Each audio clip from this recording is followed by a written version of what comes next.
Greetings, exiles, and welcome to the Fortescue Institute for Inspired Learning. I'm Cod Raziel, and joining me today, as always, are Sir Reginald Amadeus Fortescue III. Hi! And Frank. Hey. And today we're just going to be going over Fortify in depth. How we can get Fortify, what it does for us, and a few little interesting things I haven't seen much mention of. So how do we go about getting Fortify in our character? Well, Fortify is a buff that can be applied with the following methods. First off, we have Fortify support linked to a melee attack. This will grant us Fortify whenever we hit with said attack.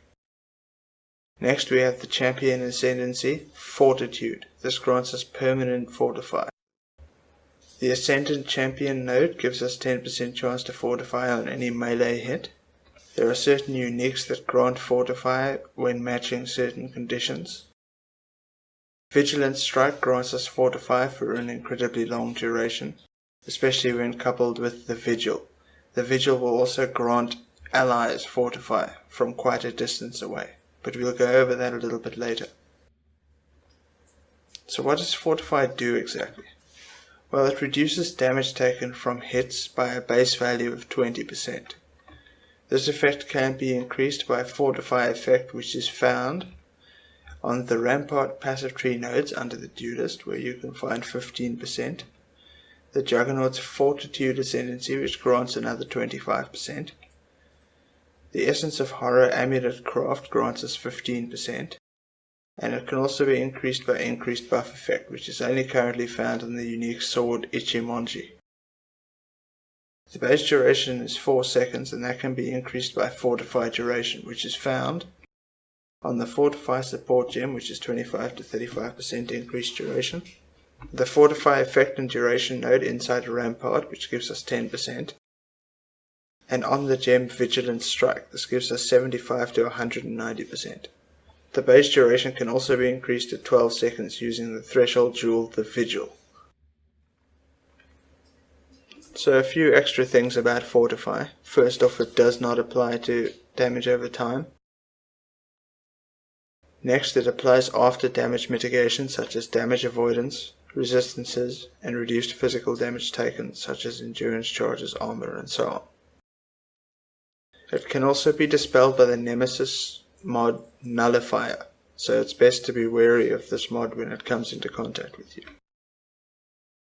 It also stacks additively with various sources of increased and reduced damage like Shock, Wither, Vulnerability and Projectile Weakness curses, various ascendancies, which we'll go over in the next frame, and various uniques, which we'll go over in the frame after that.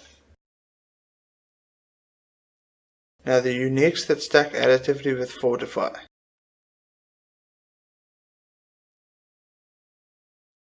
I've taken the liberty of marking some important ones that are commonly used. First off, we have Abyssus, which is 40 to 60% increased physical damage taken.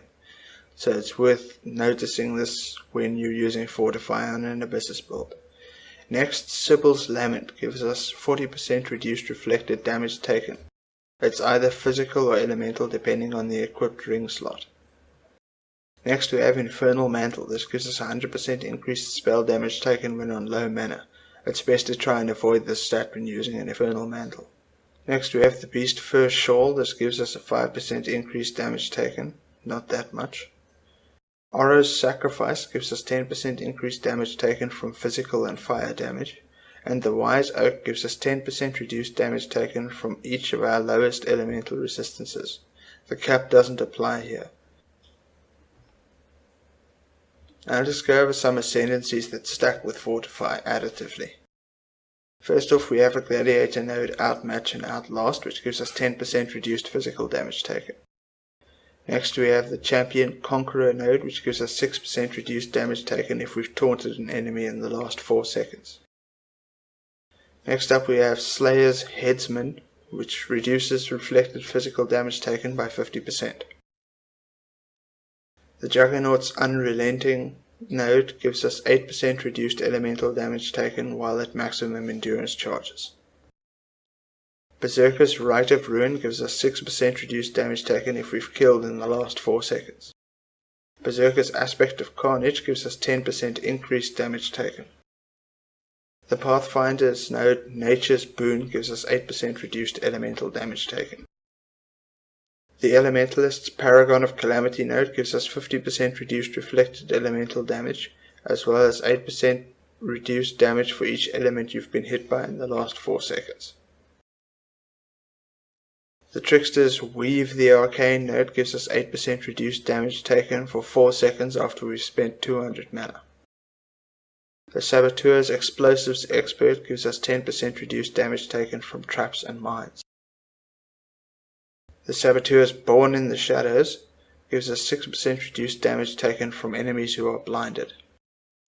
Lastly, the Ascendant. The Ascendant has multiple nodes that give us damage reduction. First off, we have the Elementalist, which gives us a straight 4% elemental damage reduction.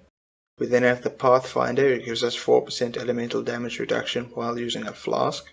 We then have the Champion, which gives us 4% reduced damage taken against taunted enemies. We then have the Berserker, which gives us 5% increased damage taken. And lastly, we have the Inquisitor, which gives us 8% reduced elemental damage taken in the event that we're standing on consecrated ground. So before I close out the video, I'd just like to show you what inspired me to do this video, and that is the Vigil and Vigilant Strike combo. So I've got the Vigil gem set up over here, and I've got 2 different Vigilant Strikes. I've got a level 10 with a level 4 that have no quality, and then I've got a 20 quality Fortify with a 20 quality Vigilant Strike over here. My Leap Slam is also connected to Fortify to show you how that all works out. So I'm just going to open up a dried lake here for the sake of convenience. And now let's get started by using the basic one. So we use the basic Vigilant Strike, and as you can see it lasts for about 30 seconds. It grants the buff to my golem as well, and the golem will get it for that 30 seconds. Next, if I use my Leap Slam right now, it doesn't actually refresh the duration unless the duration is more than the current duration you have on your Vigilant Strike. So once it drops down to about 5 or 6 seconds, then it'll start refreshing. So that's quite convenient. You can carry on as normal and just use the Vigilant Strike in more dangerous situations.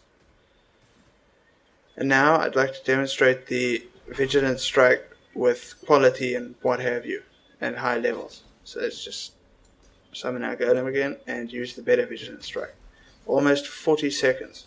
So now you can go about your mapping or whatever as you usually would, looking for openings where there's just one non-dangerous mob that you can whack quickly.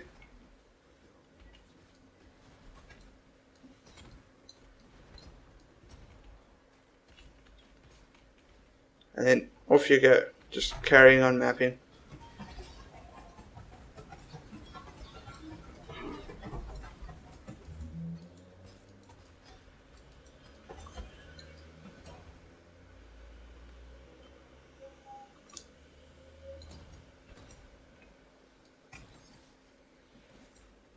And so it carries on. Now, just to demonstrate how good the radius is on this jewel now, I'm just going to step over to this mob here, and as you can see, my totems get fortified from pretty much the whole screen away. Now, this is absolutely fantastic if you're playing in a group, and I've got a little clip of myself running through a lab trial with a friend.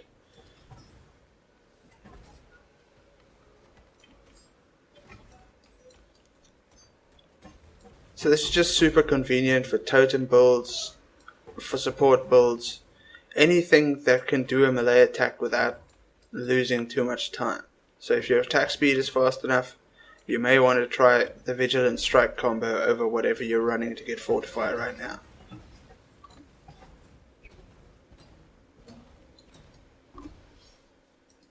So I hope that this video has helped you out a little, at least, and I hope it inspires you to learn more. I'd also at this point like to remind or inform everyone that I am doing a giveaway at the end of the month, most likely, where I'll be giving away 25% of my legacy hardcore or legacy softcore currency to the person who sends me the inspired learning screenshot with the largest character, and then another 25% to the person who sends me the inspired learning screenshot with the highest DPS. All you need to do to enter is tweet me a screenshot with your character sheet open so that I can see that you're not using a headhunter. Your inventory, I mean. So just open your inventory, hover over your belt, take the screenshot of your character size. And if you're doing for DPS, then just open up your character, just open up your inventory, hover over your DPS, take a screenshot, and if you could, take a screenshot of your belt as well. Although this might be quite inconvenient since it's all time-based. If there is suspicion of someone pulling a fast one, then we'll work that out. If not, all will proceed according to plan. This is just a fun way to sort of give away some stuff and sort of incentivize people to try out new things. Because inspired learning is fun to use, and it is basically the budget version of Headhunter. So from us here at the Fortescue Institute of Inspired Learning, we'd like to thank you for watching, and we'd like to say good luck and stay juicy. I'm Sir Reginald Amadeus Fortescue III, and I approve this message.